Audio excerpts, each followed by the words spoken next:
Another state that could cast the deciding votes in tomorrow's elections, North Carolina. Winning there could be essential for both campaigns, and with less than 24 hours to go, the race remains extremely tight. North Carolina Governor Pat McCrory is with us now. Good to have you, Governor. Thank you very much. Thank you for having me. A beautiful North Carolina day here. It certainly looks it. So let me ask you, sir, a New York Times Siena College poll out today shows a tie in the presidential race in your state. The average of recent polls has Donald Trump ahead by just a point. Why is it so close in your state? I think one reason it's close is because there's so much Hillary Clinton fatigue. I think there's Clinton fatigue. And another big issue in the state of North Carolina is Obamacare. Our premiums are going up 30 to 40%, and that's impacting a large amount of people. So when that announcement came out 2 or 3 weeks ago, it maybe wasn't big national news, but it was very big state news for individuals who are just trying to hang on to their medical insurance. Well, also, sir, it seems so there are more than 2.5 million people that have already voted in your state. 42% are Democratic affiliated and 32% are Republican. Are you sensing, or do the numbers tell you that there's a little bit more enthusiasm right now on the Democratic side? Or could we see, as Donald Trump is suggesting, a late surge for voters that haven't been polled in the past? Actually, just the opposite. What we do is benchmark against 08 and 12 when Obama was on the ticket. And right now, the Democratic turnout is much less in early voting than it was in 2012. And Republican and independent turnout is up substantially. So you can't look at early voting and compare it to nothing. You have to compare it to 12 when Obama was on the ticket. And I think what we're seeing is there's not enthusiasm with President Obama not on the ticket, and Hillary is not bringing the people out to vote in early voting. So I think right now the advantage is to the Republicans and independents, not just at the presidential level, but also in my race and other races down ticket. Governor, can you guarantee right now a Trump win for North Carolina? Oh, I would never guarantee an election. The numbers seem to be working toward Trump's advantage in a Pat McCrory reelection and a Richard Burr reelection, but everything is dead even. This is a purple state, so everything is going to be dependent upon turnout and who's voting. Will the young people turn out? Will the older people turn out?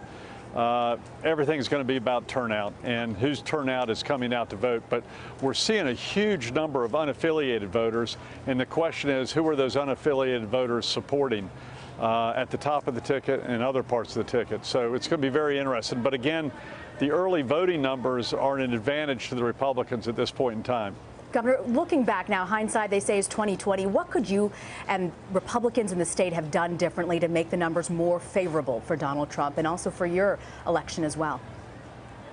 I don't know if we could have done anything differently. The Democrats have probably outspent both the president and me by 3 to 1. My Democratic opponent for governor has raised a lot of George Soros money coming out from California to New York, and we've never seen money come in like this from North Carolina. That's actually been coming in.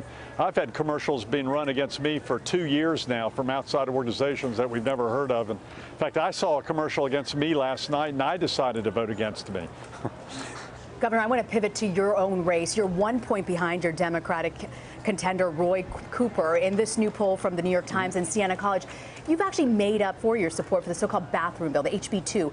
It was a focus of your re-election bid, but a Reuters Ipsos poll finds 38% of likely voters in your state are actually less likely to support you because of the law and the fallout from it. Is your support for that measure hurting you now? Actually, I think it's hurting me in some areas, helping in another, but I need to clarify something. It wasn't the Republicans who brought a bathroom law to North Carolina. It was the Democrats and the left wing. Republicans had never heard of a bathroom law. It was in Charlotte, North Carolina, that wrote a bathroom law. Sir, but where do you believe it's hurting you, and where do you believe it's helping you? It's probably hurting me in the college areas, university areas, and it's probably helping me in the more conservative suburbs, and especially those who have kids in our schools that don't want to have their daughter share a bathroom or locker room or shower with a male. That's probably where it's helping me. But again, this was really a left-wing. They wrote a left-wing law which talked about fining $500 if corporations don't recognize gender identity and gender expression, and a 30-day jail sentence. It was the Democrats that wrote the bathroom law, not the Republicans. We just overturned it. The only area where we have a bathroom law is what we've always done in our universities and our schools, And in our highway rest stops, we're going to use the same procedures we've always used for the past 50 to 100 years. Nothing's changed here with regards to that. It's one of the most understood and best propaganda machines I've ever seen by a group called the HRC that's convinced the national media that the Republicans brought this issue up. Governor Pat McCrory of North Carolina, thank you, sir, for joining us. Thank you very much. I appreciate it.